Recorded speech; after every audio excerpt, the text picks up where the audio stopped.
Hey explorers, how's it going? Today we're going to make a cargo net for the sled. All right, let me give you a quick rundown of the setup. So I've got two paracords running across the shed here. All right, so let's get started. Basically what we're going to do is pretend my finger here is the rope. First one, we're just going to make a loop and pull it through to attach it to the top. And I've basically got my paracord folded over at equal lengths. And we'll just start right here in the middle since the camera's here.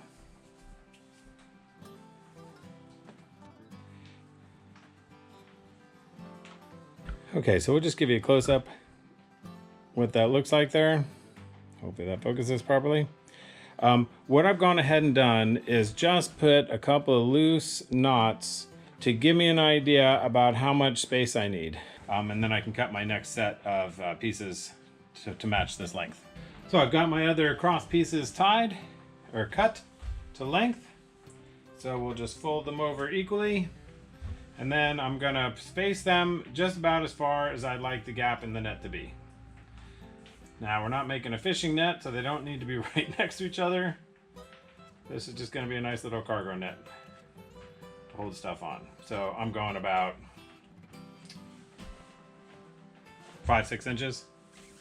Then what we're gonna do is we're just gonna take our inside pieces, and I'm gonna do about the same length as what we got here, so make an equilateral triangle. You just pull them together and just tie a simple knot. Now this is an extremely simple way to make a net. Okay. And there we go. And try and keep it so that they're somewhat equidistant here. There we go. Perfect. Okay. And then we're basically going to do the same thing again, like right here.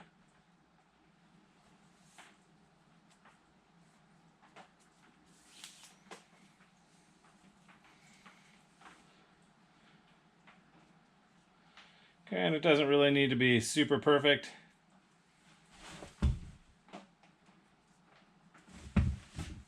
Do your best. I am not great at getting things even, so I'm sure it's not going to look perfect.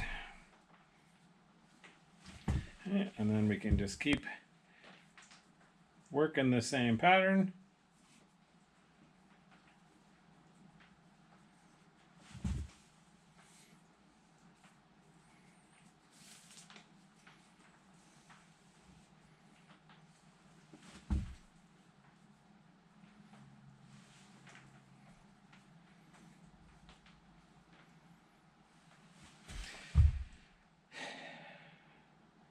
Now I think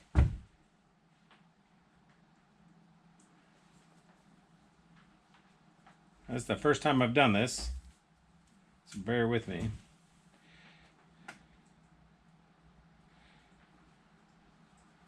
But I believe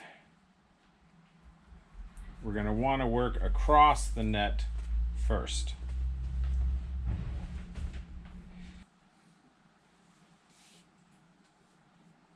And again, we're not looking for perfection for this particular net.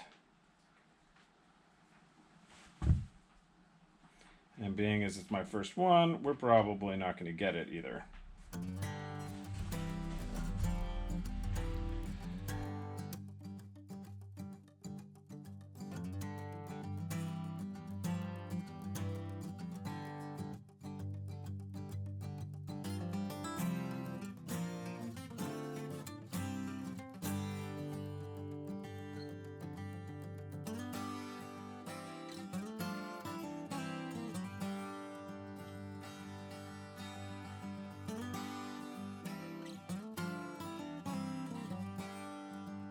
One thing I would do is raise the top up much higher.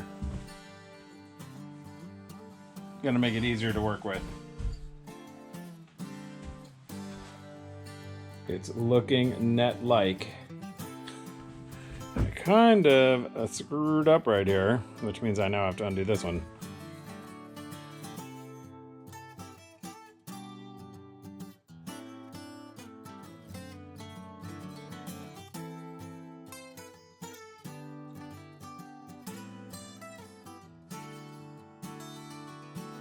Slight calculation error.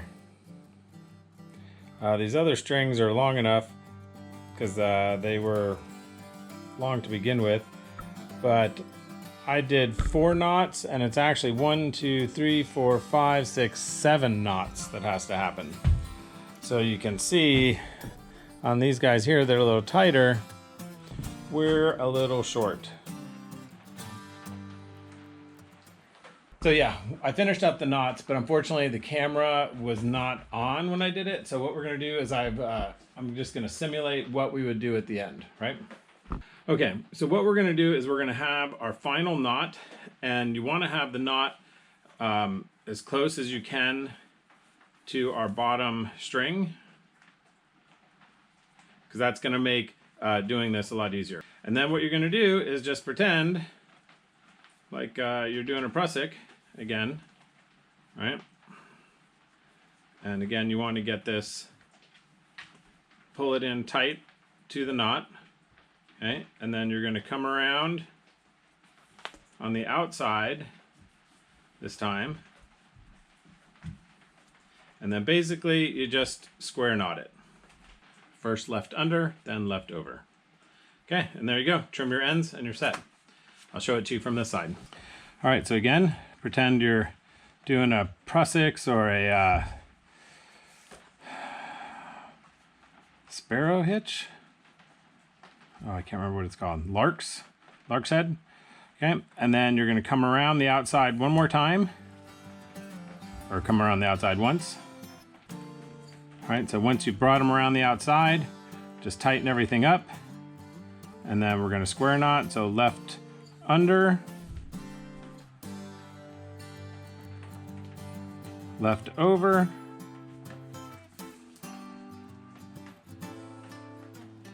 and we'll be left with our nice square knot. Tighten it, trim your edges, all set.